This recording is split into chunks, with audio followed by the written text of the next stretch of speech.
जय हिंद फ्रेंड्स। उम्मीद है कि आप बहुत सारी तैयारी कर रहे होंगे और सतत कुछ ना कुछ सीखने के लिए प्रयत्नशील होंगे, है ना। क्योंकि अभी ये एग्जाम का टाइम नहीं है, क्योंकि अभी थोड़ा एग्जाम एक्सटेंड हुआ है, तो आपके मन में थोड़ा सा दुविधा की स्थिति बनी हुई कि तैयारी करें, नोट्स बनाएं, क्या करें, और मन में उलझन होने की वजह से मन थोड़ा सा शिथिल हो रहा होगा। मगर याद रखिए कि वह व्यक्ति जिसे अंतिम रूप से अगर चयन दिख रहा है तो उसको शिथिल होने की जरूरत नहीं है। और याद रखिए, अनेक फिर से अगेन मैं आपको रिपीट कर रहा हूं कि ये मैराथन रेस है।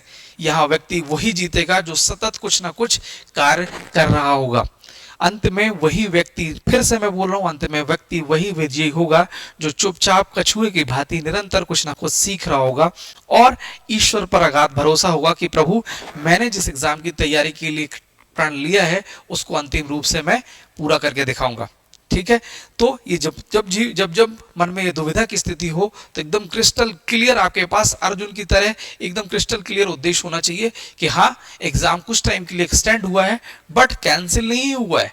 हम इसको बहुत अच्छे से देंगे, मल्टीपल रिवीजन करेंगे, क्विक रिवीजन करके टारगेट बेस अचीव करेंगे काम। और इस तरीके से अगर चीजें आप करेंगे तो आप निश्चित तौर पर सबसे बेहतरीन स्टूडेंट्स में कहलाएंगे।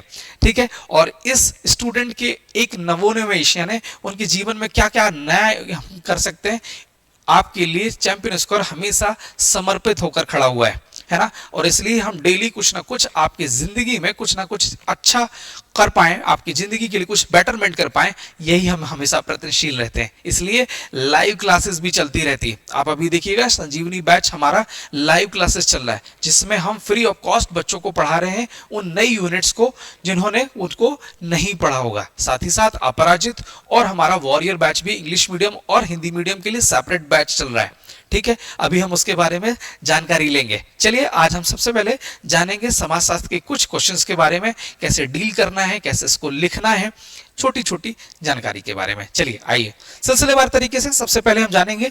आज नाम ही उसका अभ्यास है, शब्द नहीं है दोस्त, ये शब्द नहीं है। अगर जो व्यक्ति निरंतर अभ्यास करता है, याद रखिए कि रिसेंट में विराट कोहली ने आईपीएल का वो सपना पूरा कर लिया जो 18 वर्ष पहले उन्होंने देखा था।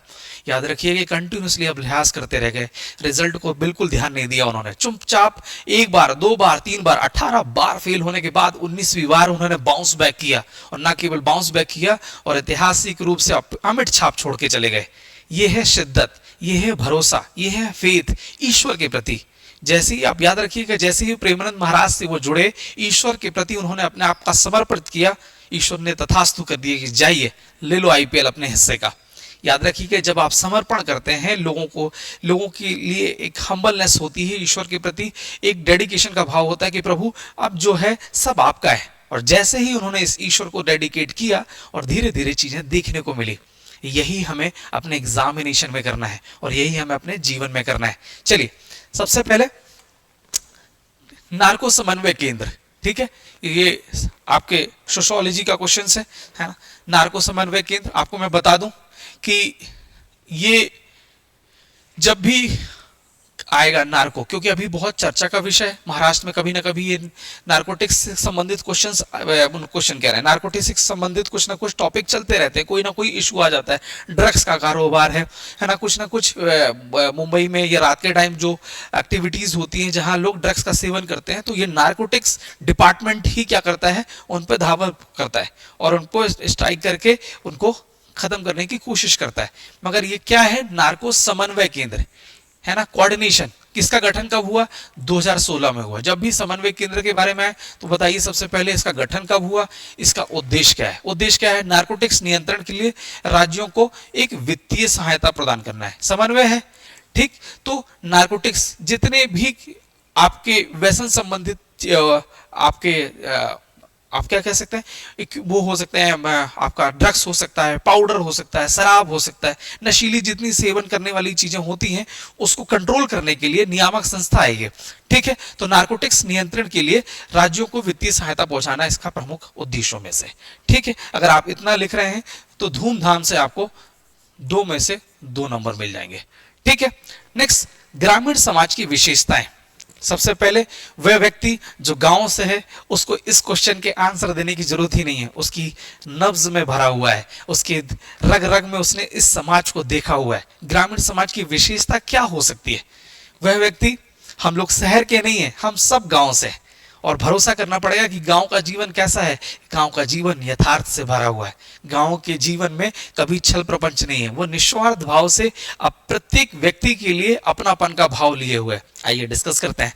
सबसे पहले प्रकृति से निकटता, बिल्कुल सही बात है। जब भी आप खेत में जाते हैं और मेड़ में चलते हैं तो आपका पैर जब दूब से, है ना, दूबा, जिसको हम धरती एकदम देसी भाषा में दूबा बोलते हैं, दूब से टच होता है तो आपको कहीं ना कहीं एक अपनापन का एहसास होता है। जब आप अपनी मिट्टी में कदम रखते हैं, उसको चूमते हैं, उसको हाथ रखते हैं, तो अपनापन का एहसास होता है। और यही है प्रकृति की निकटता। क्लियर है। नेक्स्ट, जातियों में गुटबाजी, थोड़ा सा ये आंशिक तौर पे आपको देखने को मिलेगा। धीरे धीरे अब थोड़ा सा लोग पढ़ना लिखना स्टार्ट कर रहे हैं तो अब जातियों का बंधन टूट रहा है, मगर जातियों के बीच गुटबाजी जरूर आपको देखने को मिलेगी गांव में। ठीक है। फिर परिवार की प्रधानता और कृषि की प्रमुख व्यवस्था, कृषि एक प्रमुख व्यवस्था। सबसे पहले आप डिस्कस कर लेते हैं अपन लोग कि परिवार की प्रधानता। हमारा परिवार एक साथ रहता था, है ना। हम सबका परिवार गांव में क्या होते थे, हम अलग अलग रहने नहीं जानते थे, हम एक साथ रहते थे। कि हमारे दादाजी थे, दादाजी के 3 बेटे हुए, तीनों बेटे एक साथ रहते थे। क्लियर है। और हम सब एक साथ रहते थे। मगर जैसे जैसे शहरीकरण हुआ उसकी वजह से ये चीजें हमको धीरे धीरे थोड़ा सा इसमें गिरावट देखने को मिली। मगर आज भी गांव में आप जाएंगे तो परिवार की प्रधानता है। लोग बैठते हैं, आपको पूछते हैं, आपके बारे में कुशल छीन लेते हैं और उसके बाद आगे की चर्चा करते हैं। फिर कृषि एक प्रमुख व्यवसाय। निश्चित तौर पे गांव में एक आय का सबसे बड़ा स्रोत क्या है, कृषि है। जो उनका जो क्या कह सकते हैं, उनकी जो भूमि है, लैंड है, उस पे लोग 2 टाइप की कृषि है। एक तो इनकम बेस्ड और एक वो जो जिसमें कमर्शलाइजेशन के हिसाब से करना और एक खुद की जीवन को उपार्जन करने के लिए। तो कृषि एक व्यवसाय का साधन है। ठीक है। तो अगर आप जब भी आए तो ग्रामीण समाज की विशेषता क्या करेंगे, तो प्रकृति से निकट। ये देखिए हर किसी की विशेषता अलग अलग हो सकती है ना।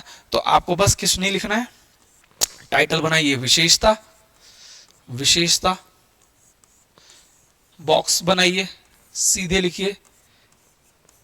आपको लंबा नहीं लिखना तो सीधे लिखिए प्रकृति से निकटता,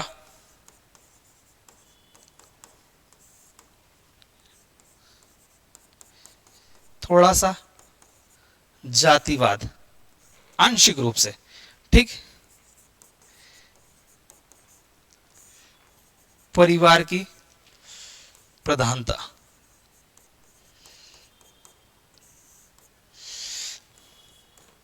और कृषि पर आधारित व्यवसाय। ठीक है गाइस। अगर आपने ये सब कुछ लिख लिया तो आपका आंसर बहुत अच्छा एक परफेक्ट आंसर होगा। चलिए मुद्दे पे बात करते हैं। नेक्स्ट क्वेश्चन, यूएनडीपी के अनुसार, यूनाइटेड नेशन डेवलपमेंट प्रोग्राम, ठीक, के अनुसार शिक्षा के प्रमुख उद्देश्य बताइए। यूएनडीपी के अनुसार शिक्षा के प्रमुख उद्देश्य क्या है। अगर आपसे नहीं भी बन रहा है तो शिक्षा का उद्देश्य क्या है। शिक्षा का उद्देश्य जीवन को उत्तरोत्तर स्टेज पर ले जाना है ना। जीवन में गुणात्मक वृद्धि करना है, लोगों का बेटरमेंट करना। देखिए यूएनडीपी के अनुसार आप लिखेंगे, मगर अगर नहीं बनता है तो आप हमको क्या करना है, गिव अप नहीं करना है, हमको पेन डाउन नहीं करना है, जो आपके दिमाग में आए। देखिए शिक्षा जब भी होगी तो रोशन करेगी। रोशन कैसे करेगी, आसपास के लोगों को रोशन करेगी। आपके द्वारा किए गए कार्य लोगों के जीवन में उत्तरोत्तर वृद्धि करेंगे। देखिए सबसे पहले व्यक्ति का शारीरिक और बौद्धिक विकास करना पहला उद्देश्य। फिर उन्नत चरित्र का निर्माण करना, बिल्कुल सही बात है। कैसी शिक्षा होनी चाहिए, ऐसी शिक्षा नहीं होनी चाहिए कि जिससे पतन हो, नहीं, जीवन का उत्थान हो, मूल्यों पर आधारित शिक्षा होनी चाहिए। ठीक है। नेक्स्ट, मानवता का विकास करना, बिल्कुल सही बात है। यह शिक्षा आप और हम जो प्राप्त कर रहे हैं सिविल सर्विस में जाने के बाद, इस शिक्षा का फायदा क्या करेंगे, इस शिक्षा के माध्यम से हम लोगों के जीवन में उनको रोजगार देने के लिए, उनका आर्थिक विकास करने के लिए, आत्मनिर्भरता को देने के लिए ये सब काम करेंगे। एक डिप्टी कलेक्टर के रूप में क्या करेंगे, आप जाएंगे, जब जब जो समस्या होगी उस समस्या का समाधान बनकर आप प्रस्तुत होंगे, कुछ ना कुछ डिसीजन के माध्यम से, है ना। कुछ लोगों को भरोसे में लेकर, कुछ लोगों को डांट कर, कुछ लोगों को फटकार कर, मगर चीजें आप करेंगे। ये किसके माध्यम से हो रहा है, ये शिक्षा के माध्यम से हो रहा है। ठीक है। ठीक। नेक्स्ट क्वेश्चन, मेघनाथ उत्सव। याद रखिएगा हम डायमेंशन जानबूझ के अलग अलग रख रहे हैं।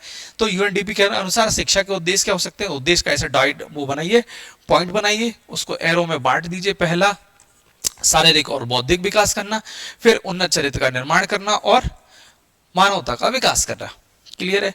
फिर मेघनाद उत्सव, ठीक है। तो सबसे पहले ये देखिए कि ये क्षेत्र किस क्षेत्र में होता है, ठीक। तो छिंदवाड़ा, बैतूल और होशंगाबाद। और प्यारो भाइयों बहनों, अगर आपसे मैप बन रहा है तो धूमधाम से आप मैप बनाइए, ठीक है। मैप टूटा फूटा बन रहा है तो मुंह नहीं फुलाइएगा, ठीक।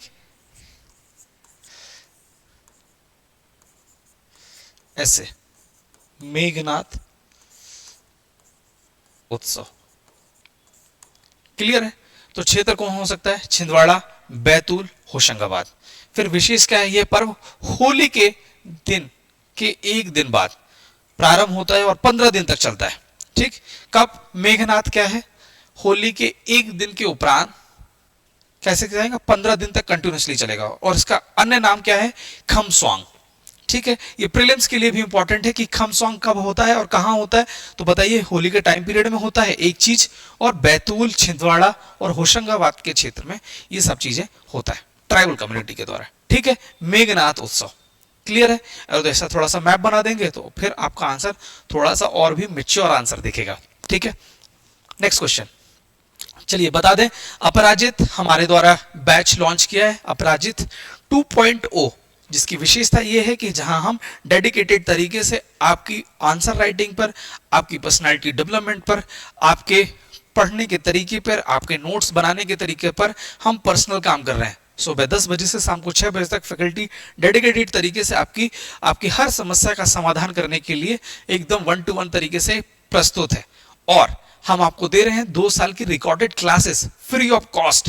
फिर फ्री ऑफ कॉस्ट क्या है, 2 साल की टेस्ट सीरीज, जहां आपको खूब टेस्ट सीरीज लिखिए, बहुत सारा टेस्ट लिखिए, क्योंकि याद रखिएगा कि प्रीलिम्स का बिना गोला भरे नहीं हो सकता, मेंस बिना लिखे नहीं हो सकता, और इंटरव्यू बिना बोले नहीं हो सकता। अगर आप ये सब चीजें कर रहे हैं तो आप निश्चित तौर पर एक बहुत सही डायरेक्शन में काम कर रहे हैं। मगर इसके लिए चाहिए आपको डेडिकेटेड टीम, जो हम आपको देने जा रहे हैं।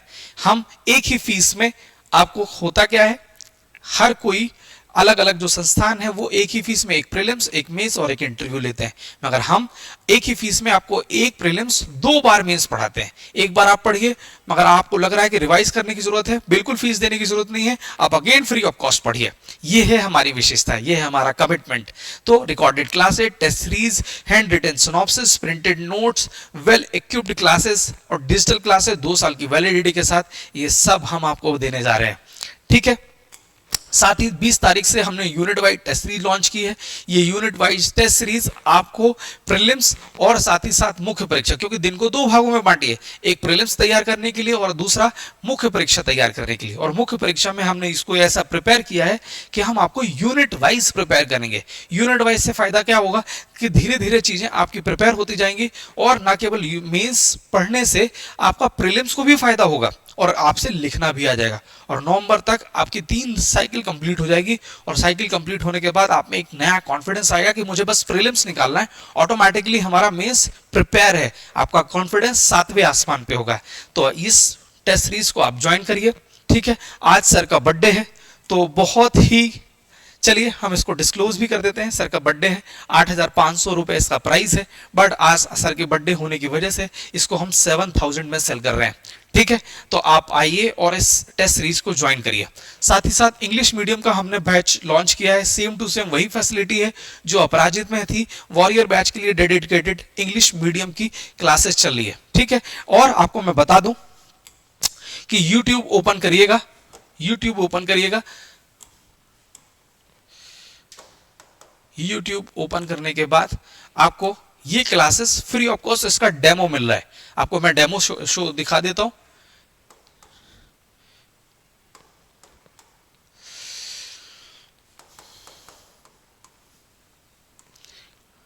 इसका डेमो आप देख सकते हैं।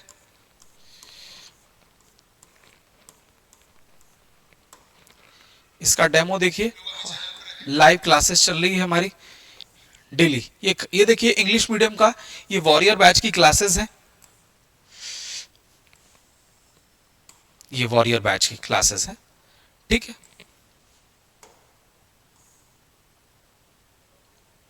ये देखिए हमारे ऋषभ सर,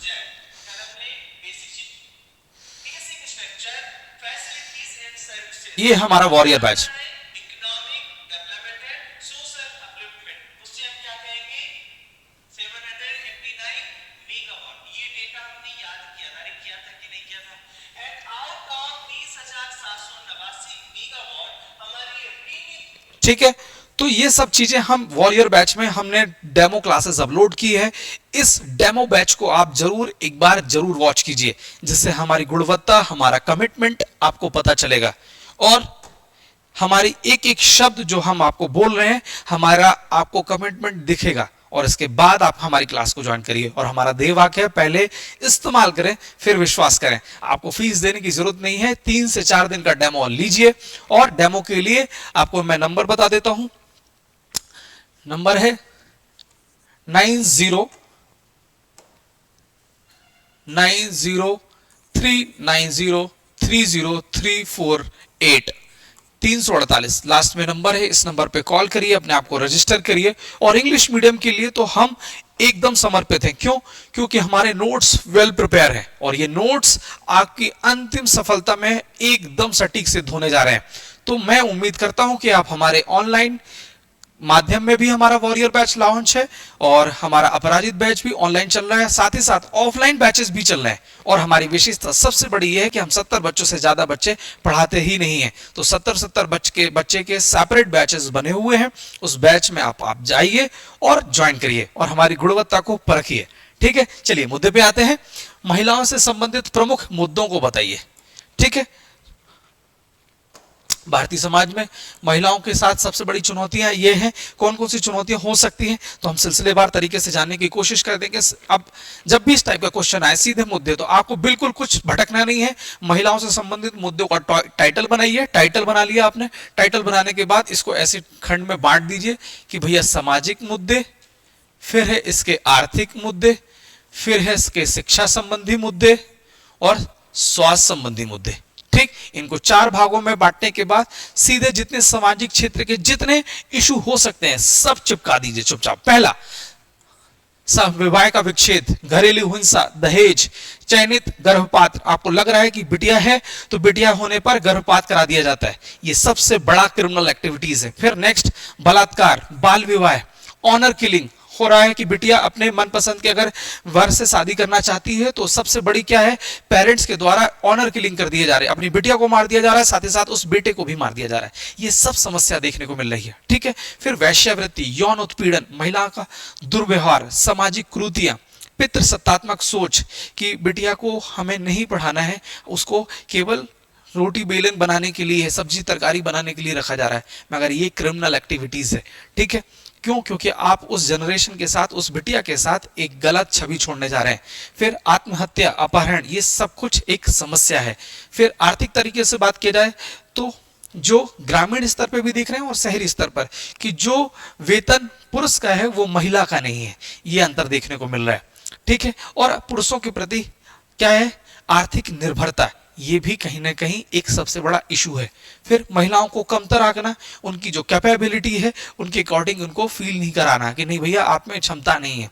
मगर आप देख रही है धीरे धीरे ये चीजें दूर होती जा रही है। एनडीए में, सीडीएस में अब और आर्मी में भी क्या कर रही है भारत सरकार, महिलाओं को भी बराबरी का दर्जा दे रही है और उनका रिक्रूटमेंट कर रही है कि आइए आप नेशन में सर्व करिए, कुछ ना कुछ बेटरमेंट करिए। फिर अधिकारों के प्रति जागरूकता का अभाव, महिलाओं को सब कुछ पता है मगर उन्हें अपने अधिकारों के बारे में नहीं पता है। अब शासन का उद्देश्य है कि सोशल मीडिया के माध्यम से अधिकारियों को उनको अवेयर कराना इनका प्रमुख उद्देश्य है कि अगर जब भी वो अधिकारों के बारे में जान लिए तो आप मान के चलिए कि अपना वो उत्थान स्वयं कर लेंगी। और इसीलिए नारी शक्ति वंदन अधिनियम का स्थापना की गई। अगला है शिक्षा से संबंधित मुद्दे, शिक्षा से वंचित रखना, जो कि हमने बताया था। महिला घर में 2 बच्चे होंगे, एक बिटिया है और एक बेटे, तो बेटे को पढ़ा रहे हैं, वो बिटिया को पढ़ा नहीं रहे, और ये कितना गलत बात है। इसी में ही सुधार करना है और इसीलिए बेटी बचाओ बेटी पढ़ाओ और बेटी की शिक्षा से संबंधित बहुत सारे योजनाएं गवर्नमेंट रन कर रही है इसी के लिए।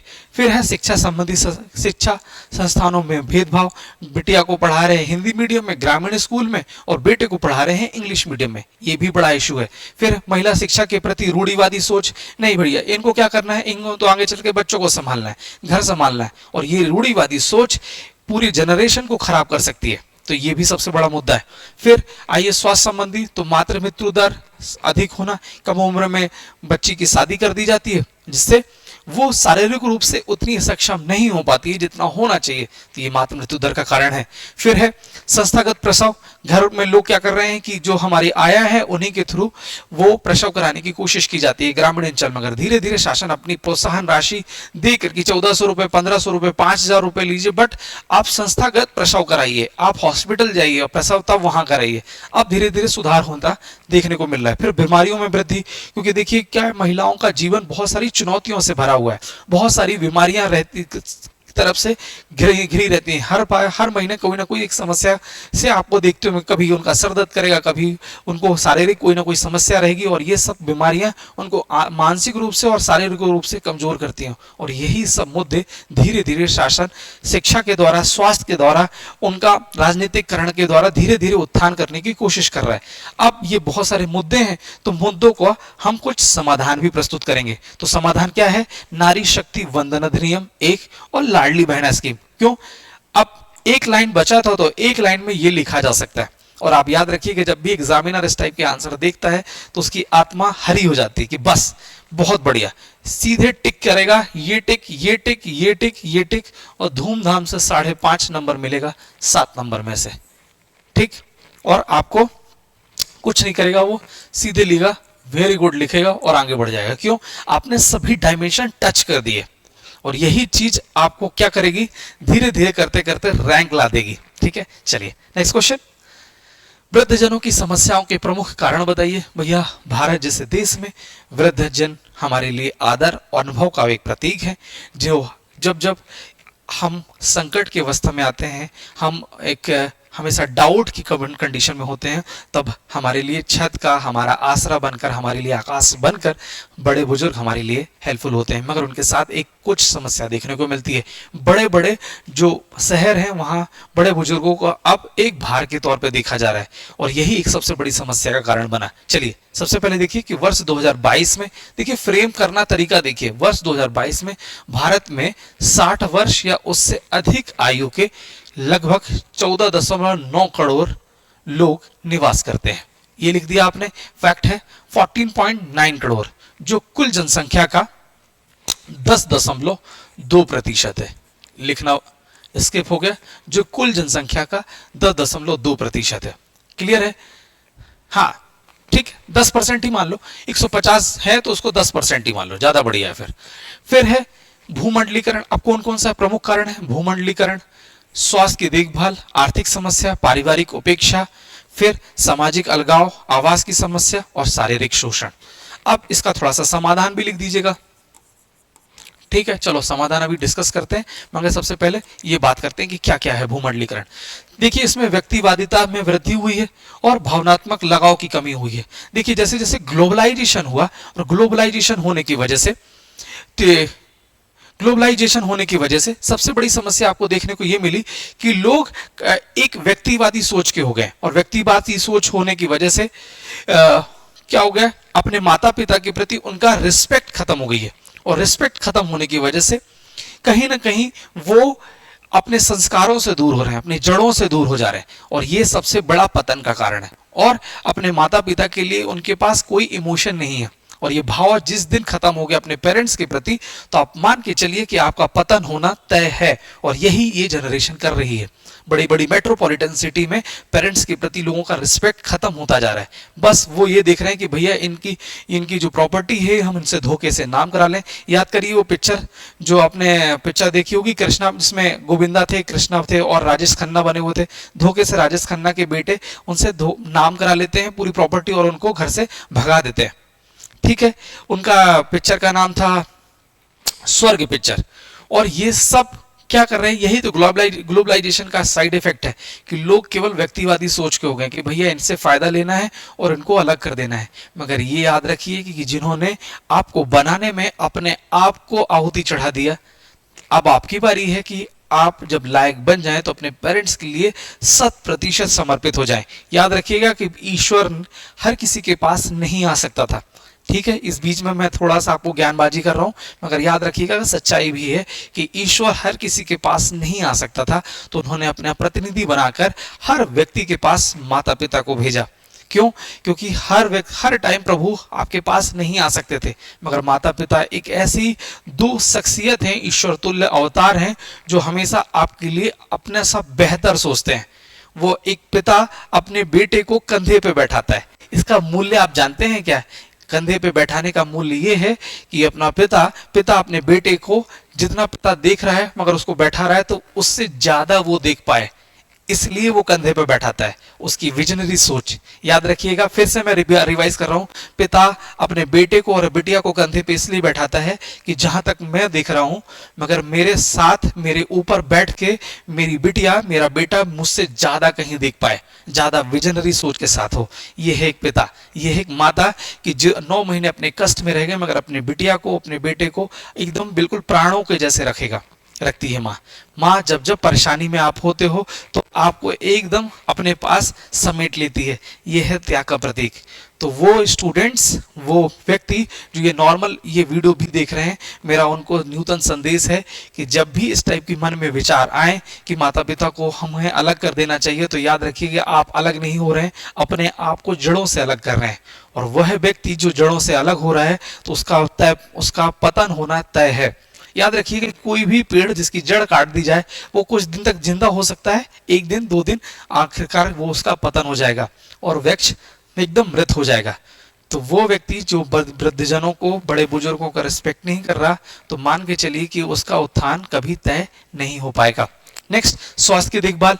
आप क्या कर रहे हैं, कुछ बच्चे अपने माँ बाप का जब वो धीरे धीरे एक 75 या 80 वर्ष की उम्र में पहुंच जाते हैं तो उनको समय समय पर, क्योंकि रोग से ग्रसित हो जाते हैं, तो समय समय पर उन्हें मेडिसिन की जरूरत पड़ती है।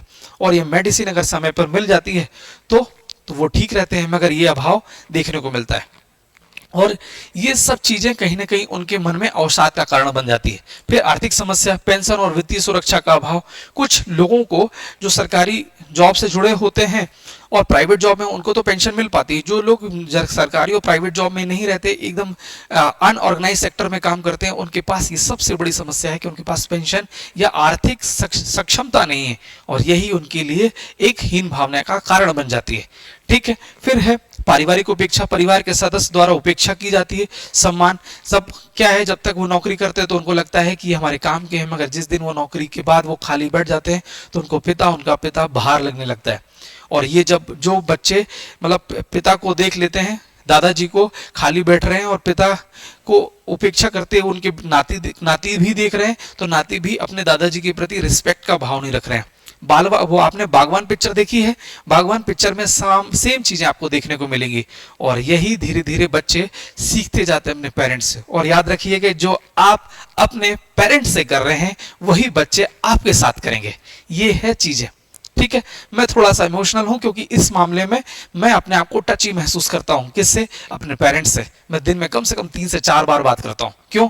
क्योंकि मुझे अपने जीवन में एकदम क्लैरिटी है कि मुझे मेरे माता पिता एकदम सर्वोवर पोजीशन पे है, एकदम सुप्रीम पोजीशन पे है। दुनिया एक तरफ, मेरे लिए मेरे पेरेंट्स ईश्वर तुल्य हैं, और इस सभी के पेरेंट्स ईश्वर तुल्य होते हैं। मगर याद रखिए कि जीवन में प्राथमिकता तय होनी चाहिए। प्राथमिकता कुछ लोगों के लिए पैसे हैं, कुछ लोगों का करियर है, मगर हर किसी के जीवन में प्राथमिकता की लिस्ट में सबसे पहले पेरेंट्स होना चाहिए। क्यों? क्योंकि आपके उनके जीवन में प्राथमिकता की लिस्ट में आप भी पहली पोजीशन पे हैं। तो ये हमको भी हमारा कर्तव्य बनता है कि हम अपने पेरेंट्स के प्रति हम एकदम कृतज्ञ रहें, उनको भी प्राथमिकता 1 पोजीशन पे रखें। पैसा कमाना, डिग्री, नाम, शोहरत, गाड़ी, बंगला सब साइड, पेरेंट्स को पहली पोजीशन पर रखिए। और ये चीजें मैंने अपने पिताजी से सीखा है। उन्होंने भी अपने पेरेंट्स के प्रति 100% समर्पित होकर ईमानदारी से अपना पुत्र का फर्ज निभाया, और यही चीजें हमने सीखी और आने वाली जनरेशन को हम सब सिखाएंगे यही। और ये सब आप जो लोग ये वीडियो देख रहे हैं, ये सब चीजें आपको करना है। तो ये मुद्दे नहीं है, ये जो हम भाव रख रहे हैं यही इसका समाधान है। ठीक है, नेक्स्ट है सामाजिक अलगाव। समाज में अलगाव और अकेलापन भी है। क्यों? क्योंकि लोग रिटायर हो जाते हैं तो लोग वैल्यू नहीं करते। ठीक है। आवास की समस्या क्या है कि कुछ लोगों के पास घास फूस वाले घर होते हैं, उनके पास पक्का आवास नहीं होता तो उनके बच्चे उन्हें घर से निकाल देते हैं। अब वो बेचारे बेसहारा रेलवे स्टेशन में या बस स्टैंड में मिलते हैं, और यही उनकी एक किसका अवसाद का कारण है, समस्या का कारण है। शारीरिक शोषण, वृद्धजनों के शारीरिक हिंसा की जाती है और उनके साथ उनसे उपहास मनाया जाता है कि बूढ़े हो, दादा हो, अब तुम्हें खत्म हो जाना चाहिए, और ये सब कहीं ना कहीं उनसे मानसिक रूप से उन्हें तोड़ने की कोशिश करती है। तो इसका समाधान क्या हो सकता है? भारत सरकार के द्वारा जो चलाई जा रही योजनाएं हैं सब उसको चुपचाप आप लिख दो। फिर पारिवारिक जुड़ाव फिक्स कर लीजिए कि भैया हमने इंदौर में, मैंने स्पेशली इंदौर में फील किया कि माता पिता के प्रति, अपने गुरुजनों के प्रति, अपने वृद्धजनों के प्रति एक लगाव की विशेष स्थिति है। सैटरडे संडे अपने पेरेंट्स के लिए रखते हैं, लोग जाते हैं होटल में खाना खाते हैं, रेस्टोरेंट में खाना खाते हैं, और बच्चा अपने पिता को बड़े गर्व से खाना सर्व करता है। ये अपनापन कहीं ना कहीं उनको एक रिस्पेक्ट फील कराता है, और यही चीज उनको पैसे की जरूरत नहीं है, उन्हें अपनापन चाहिए, उन्हें सम्मान चाहिए। थोड़ा बहुत अगर चंद आपने सपोर्ट कर दिया, उनके साथ बैठ के हंसी कर दिया, तो वो अपने आप को गौरवान्वित फील करते हैं। यही सब इंपॉर्टेंट चीज है। ठीक है, चलिए नई शिक्षा नीति 2020 के प्रमुख सिद्धांत तथा स्कूल स्तर की शिक्षा से जुड़ी प्रमुख विशेषताओं की जानकारी दीजिए। ठीक है, नई शिक्षा नीति हर प्रत्येक स्टूडेंट्स को एकदम घुटी होनी चाहिए। कस्तूरी रंगन 2020 के, है ना, 30 जुलाई 2020 को ये योजना और ये नीति लॉन्च की गई। ठीक है, ये इसरो के पूर्व चेयरमैन थे। ठीक है, ये आप जुलाई में होने जा रहा है। अब देखिए क्या है, ये 29 जुलाई वाला मैटर है। ठीक है, 29 जुलाई का है, और मेंस भी आपका अगस्त या सितंबर तक जाने वाला है। इसी बीच में हो सकता है आपके मेंस में क्वेश्चन पूछ लिया जाए, तो भैया ये क्वेश्चन को आपको तैयार करना है। थोड़ा इंट्रो देख लेते हैं। डॉक्टर कस्तूरी रंजन के नेतृत्व में भारत को एक जीवंत समाज और वैश्विक ज्ञान आधारित महाशक्ति के रूप में रूपांतरित करने के उद्देश्य से नेशनल एजुकेशन प्रोग्राम 1986 जो 2092 में संशोधित हुआ को प्रतिस्थापित करने के लिए नेशनल एजुकेशन पॉलिसी 2020 जारी की गई, और उस 2020 में प्रमुख सिद्धांत कुछ इस प्रकार है। तो आपने इंट्रो लिख दिया, और इंट्रो में क्या होगा, एक जीवंत समाज और वैश्विक ज्ञान आधारित महाशक्ति, ये सब आप लिखेंगे तो आप मान के चलिए कि आपका आंसर बहुत अच्छा देखने को मिलेगा। चलिए, नेशनल एजुकेशन 2020 के प्रमुख सिद्धांत क्या है? प्रत्येक विद्यार्थी की विशिष्ट क्षमताओं को पहचानना है। ठीक, क्या करना है, प्रत्येक व्यक्ति के पास एक यूनिक पर्सनालिटी होती है, और उस पर्सनालिटी को पहचानना एक इस योजना का, इस नीति का प्रमुख उद्देश्य है। फिर ग्रेड 3 तक सभी के लिए मूलभूत साक्षरता और संख्यात्मक ज्ञान का प्रमुख रूप से उनको पहुंचाना इसके इस नीति का प्रमुख उद्देश्य है। फिर नेक्स्ट, शिक्षा में समानता और समावेशिता, इसके सिद्धांत हैं, याद रखिएगा। शिक्षा में क्या करना है, इक्वालिटी लाना है, और फिर समावेशी, इंक्लूसिव करना है। इंक्लूसिव तरीके से और इक्वलिटी की तरीके से शिक्षा को प्रत्येक व्यक्ति तक पहुंचाना है। फिर क्या है, रचनात्मकता, आलोचनात्मकता, सोच और वैचारिक समझ पर जोर देना है। अब रटन विद्या पर उन्होंने एकदम उसका कुठाराघात किया कि भैया सबसे पहले आप क्रिएटिव सोचिए और क्रिटिकल तरीके से सोचिए कि क्या इसके पॉजिटिव हैं, क्या इसके नेगेटिव हैं, ये सब कुछ, और एक थॉट प्रोसेस डेवलप करना इसका प्रमुख उद्देश्य है।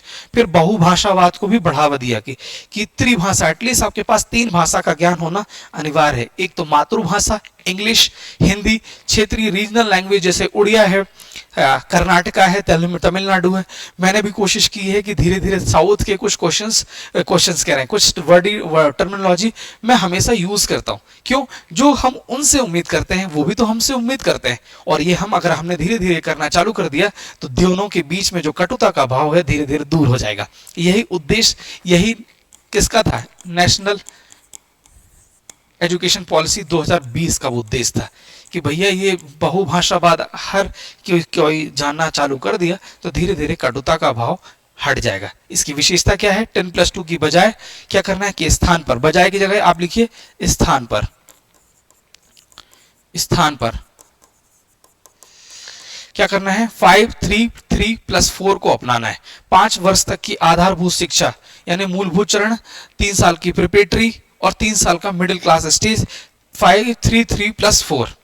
ठीक है। और 4 साल का सेकेंडरी स्टेज माध्यमिक चरण।